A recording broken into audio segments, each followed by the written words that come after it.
Hello.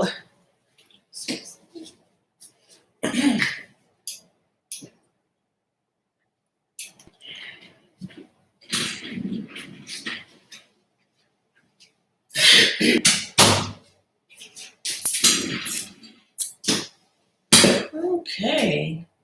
Hello. I am Glenee. I hope everyone is doing fine. I am here for tonight's Better lecture. Better is a lecture on workplace discrimination and care of the African American woman. Tonight we are talking about spiritual warfare. I am not going to hell for anybody. And the reason why I say that is because, I talk about the workplace and it's a lot of division happening in the workplace. And I want to make sure that the people of God know how to respond and know how to react in the workplace, especially when, discrimination is going down and harm to other people is being ignored and people are being bullied and coerced and separated and, all that bad illegal stuff that causes oppression, mental illnesses, and health disparities from chronic stress that is already unaddressed in the medical system. So I'm going to be talking something like that tonight. I decided to just kind of go with the flow instead of just, reading from notes. I'm still trying to get used to this. So here we go. I'm going to do my introduction. My name is Glenee. I am the CEO at RX for Life. RX for Life is a health equity consultancy and education agency. I help you confidently practice workplace rights and responsibilities, preventing mental illnesses and stress-related disease to live a blessed, beautiful, and bountiful life. A little bit about my background. I am a California registered nurse. I grew up in South Central Los Angeles. Despite having only a grade school education, I have a bachelor's degree in the science of nursing. I have a 30-year healthcare experience. I have enjoyed a 16-year nursing career working in highly specialized areas of medicine like medical ICU, cardiothoracic ICU, solid organ transplantation, pain management, post-anesthesia care unit, and cardiac catheterization. I have seen miracles, signs, wonders, and evil. I went from gangbanging with the Black Peace Stones of Los Angeles, California, to a seat at the table. Colleagues with world-renowned cardiothoracic surgeons, immunologists, pulmonologists, and cardiologists, as well as professors of medicine. And now I'm the owner of 2 companies. My first company is Nays Vision, which is a publishing firm. I am editor-in-chief. I have self-published 2 books, Yet Here I Stand, My Journey from Bondage to Liberty, a memoir, then Bias and Burnout, 10 Power Moves for Healthcare Workplace Equity, a healthcare business book. I'm the CEO at RX for Life. But getting to this place wasn't easy. I had a mental breakdown working as a registered nurse, fighting for my employment rights, suffering systemic employment discrimination for 4 years within a major US hospital. The hypocrisy made me sicker than my sickest patient. For business purposes, I was going to die. No one showed me how to be like Jesus Christ and bring life. Workplace discrimination, which is a form of chronic job stress and medical oppression, is a real frightful phenomenon working in synergy for business purposes, consequently keeping our nation's workforce in captivity, which is why I created RX for Life, a health equity consultancy and education agency. So that's my introduction. I am really struggling with being transparent and authentic about everything that I have went through, because one group of people, and here I am worried about people, but I'm not really worried about people. I'm just letting you know how I perceive what does take place when I talk about the things that I've accomplished in my life, and just trying to get used to being able to put myself in a position to be light for people in areas that there has always been so much darkness without feeling as if I have to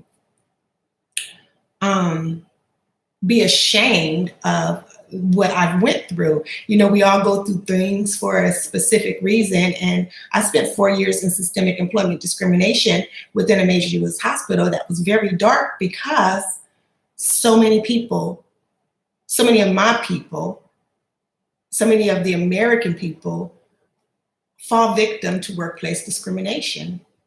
You guys don't know how to show up in the workplace and conduct business. You don't understand how to use policy in the workplace. You don't understand why spikes of stress happen. And it's simply because you're not making good decisions in the workplace that would drop that cortisol level back to normalcy and not cause any damage. And it's because we're not used to setting healthy boundaries in the workplace. For some people, especially if you're a Black woman, it looks like you are angry. And sometimes we are. And it's only because it doesn't feel comfortable for so many Black women to set their boundaries in the workplace and be okay with that offense to someone else when it's absolutely necessary for career and professional growth to be able to set healthy boundaries and hold people to that standard of how to treat us in the workplace. Because when we don't, we end up working only for the paycheck. When we work only for the paycheck, we do so many transactions without any second thought or any second guess about what can happen to other people when we are doing certain things in the workplace, which is why I feel like, creating this healthcare platform, creating this workplace healthcare education, this new thing, is an absolute necessity for today's employees. So don't forget to like and share and subscribe to this content. We are teaching people to not have any more antebellum thinking, no more post-slavery thinking, no more trauma in the workplace, but absolutely understanding that when we make good decisions in the workplace, nothing but health and wealth will follow us because that's how it's designed. What I found out is that one of our truest worships is in the workplace. You guys know this if you know anything about Daniel and the book of Daniel and the 3 Jewish boys who did not bow to Nebuchadnezzar. So this is the same thing. And, sometimes I told God, I'm like, years ago, I was like, I know that I was going to incorporate you in my work, but I wasn't going to be preaching. And I guess he said, well, yes, you are going to be teaching. And I'm doing my best because I'm such an introvert and I hate talking that much. So just bear with me. If you have any questions, comments, concerns, criticisms, put them in the comments and I will address them. But what I want for you to do as an employee in today's climate is when you go to work, you're thinking about adding value. You're adding value to your name. You're adding value to your self-worth. You're adding value to your community. You're adding value to your family. And you're adding value to your future. And you do this through character in the workplace. You do this through bold and professional application of knowledge of that you are there as an employee, yes.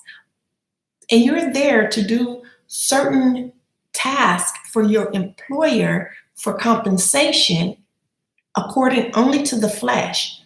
When they begin to do things that cross into your morality and have you second guessing and confusing, then you have to realize that your employer has just changed. Like, that's a trespass if somebody has written too much space in your head, or if somebody asks you to do something that makes you, feel a certain way, that means that you've just been crossed.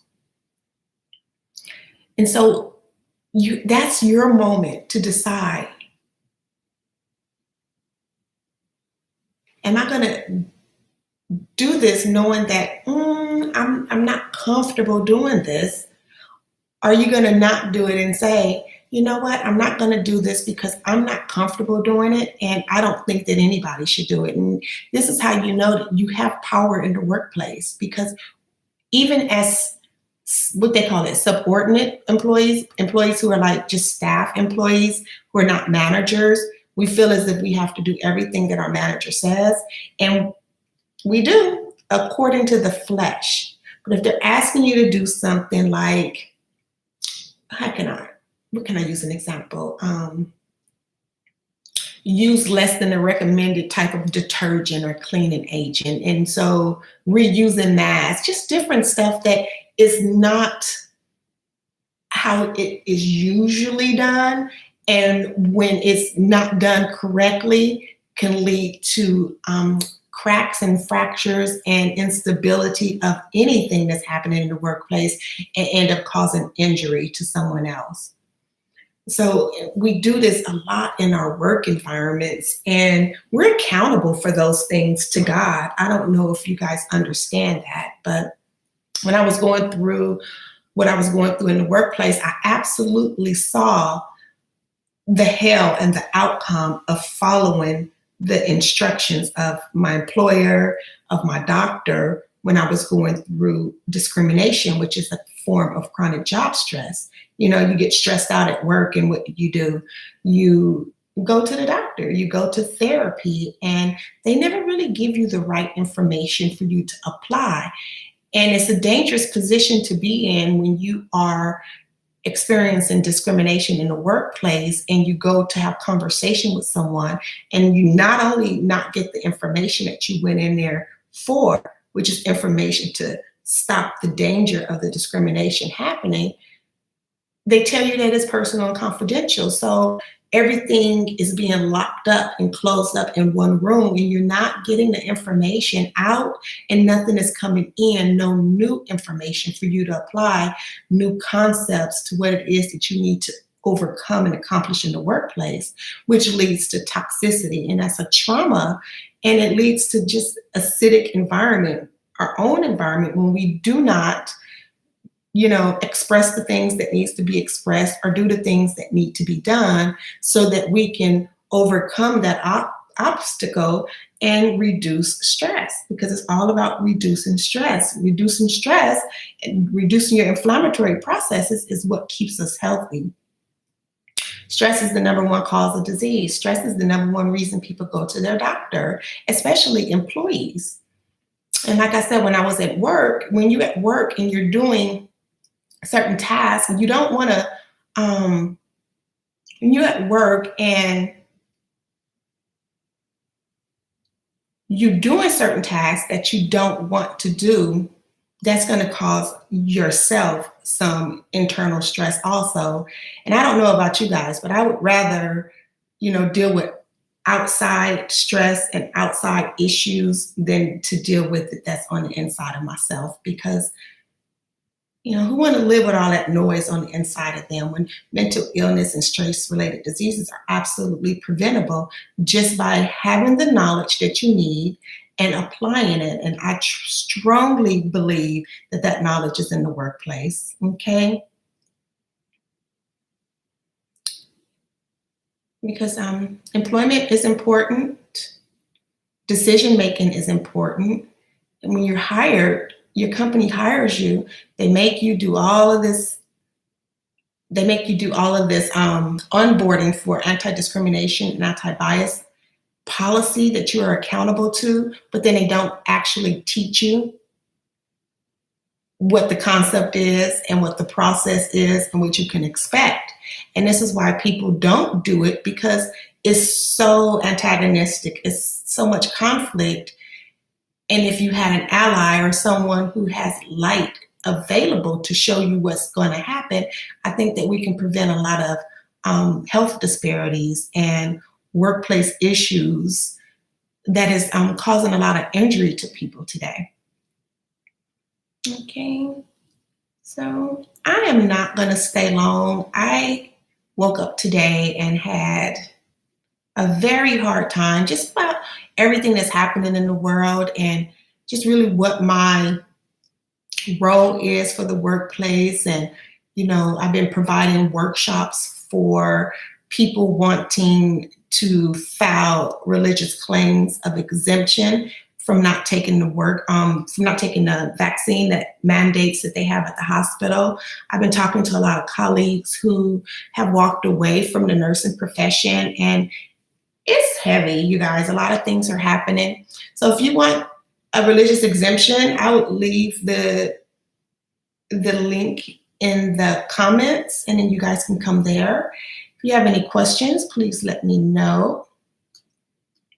But I am going to go ahead and go now. Have a good night.